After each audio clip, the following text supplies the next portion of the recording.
Hello' student, লৈ আহিছোঁ আজি হৈ যোৱা ইংৰাজী পৰীক্ষাৰ কুৱেশ্যন কাকতখনৰ MCQ সমাধান সহকাৰে তোমালোকলৈ বুলি আগবঢ়াব ওলাইছোঁ। কুৱেশ্যন কাকতখন তোমালোকে এবাৰ চাই ল'বা।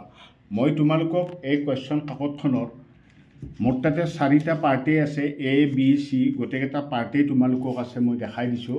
কিন্তু মই ইয়াত 2টা পাৰ্ট তোমালোকক দেখাম, ঠিক আছে। এইটো C আৰু D আছে।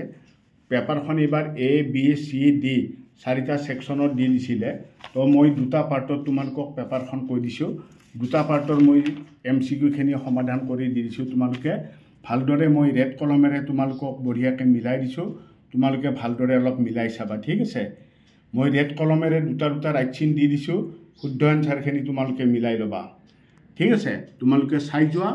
এইটো যিবিলাকে A পাৰ্টটো পঢ়িছিলে, যিবিলাকৰ A পাৰ্ট পঢ়িছিলে, A পাৰ্টটো তোমালোকে কি দিছিলে এবাৰ মিলাই চোৱা।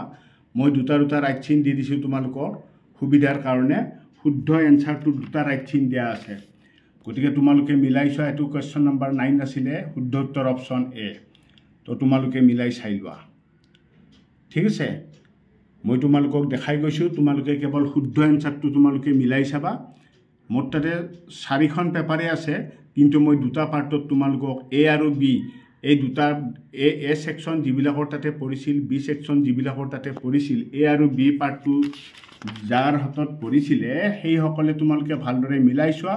আৰু লগতে বাকীবিলাকে অলপ পেপাৰখন চাই লোৱা। মই শুদ্ধ এনচাৰখিনি কৰাই দিছোঁ, চোৱা, ঠিক আছে। 2টা ৰাইট চিন দিয়া আছে শুদ্ধ এনচাৰটো, 2টা ৰেড কলমেৰে ৰাইট চিন দিয়া আছে শুদ্ধ এনচাৰটো 25 শুদ্ধ উত্তৰ অপশ্যন B। তোমালোকে চাই লোৱা ভালকৈ, ঠিক আছে। নেক্সটটো চোৱা। কেৱল তোমালোকে চাই গ'লে হ'ল। 2টা ৰাইট চিন দিয়া আছে, মিলাই চোৱা তোমালোকৰ কিমানটা শুদ্ধ হৈছে, ঠিক আছে। মই স্পীডত দেখাই গৈছোঁ অলপ তোমালোকৰ, ঠিক আছে, কাৰণ আৰু এখন পেপাৰ দেখাব লাগিব। 39 শুদ্ধ উত্তৰ অপশ্যন D, ঠিক আছে। 40, 41,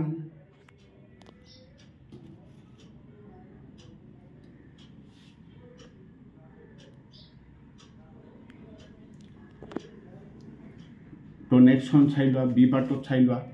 B পাৰ্টত তোমালোকৰ কোনটো শুদ্ধ হ'ব চাই লোৱা। এইটো B পাৰ্ট আছিলে, এইটো চাই লোৱা তোমালোকে। এইটো পাৰ্ট B আছিলে, এইটো B পাৰ্ট যিবিলাকৰ ভাগত পৰিছিলে, B পাৰ্টত কি শুদ্ধ হ'ব চাই লোৱা। শুদ্ধ এনচাৰখিনি তোমালোকক দেখাই দিছোঁ।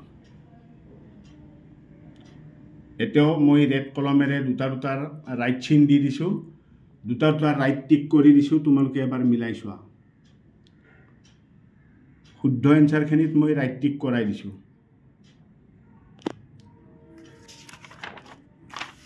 কুৱেশ্যন নম্বৰ 12 অপশ্যন B শুদ্ধ answer.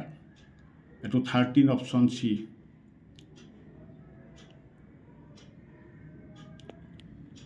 Question number 16।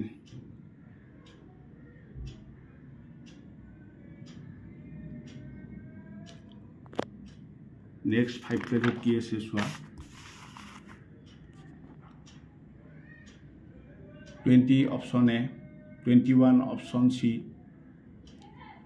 22 option A, 23 option A,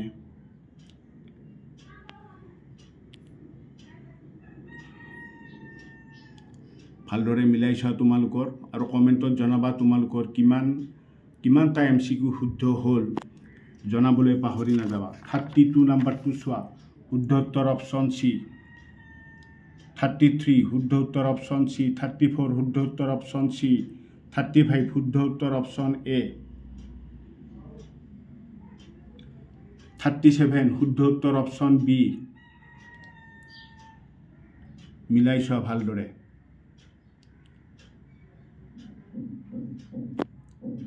next পেজত কি আছে চাই লোৱা। কুৱেশ্যন নম্বৰ 40 শুদ্ধ উত্তৰ অপশ্যন A।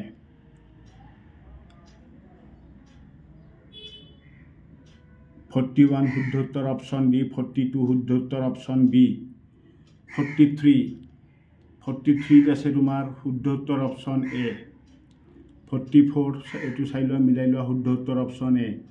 45 শুদ্ধ উত্তৰ অপশ্যন এ তো তাৰপিছত এইখিনিতো তোমালোকৰ ছেকশ্যন বি আছিলে ছেকশ্যন বিটোতো তোমালোকে লিখিছাই তো এইটো তথাপিতো মই পেপাৰখন এবাৰ দেখাই গৈছোঁ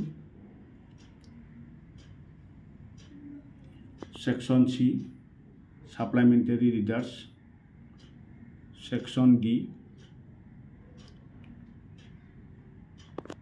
আৰু লাষ্ট এটা ছেকশ্যন আছে ছেকশ্যন ই ছেকশ্যন ইটোও চাই ল'বা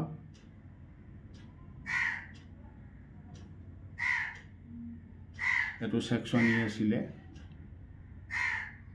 তো আজিলৈ আৰু বিশেষ নাই ইমানতে সামৰণি মাৰিলোঁ ধন্যবাদ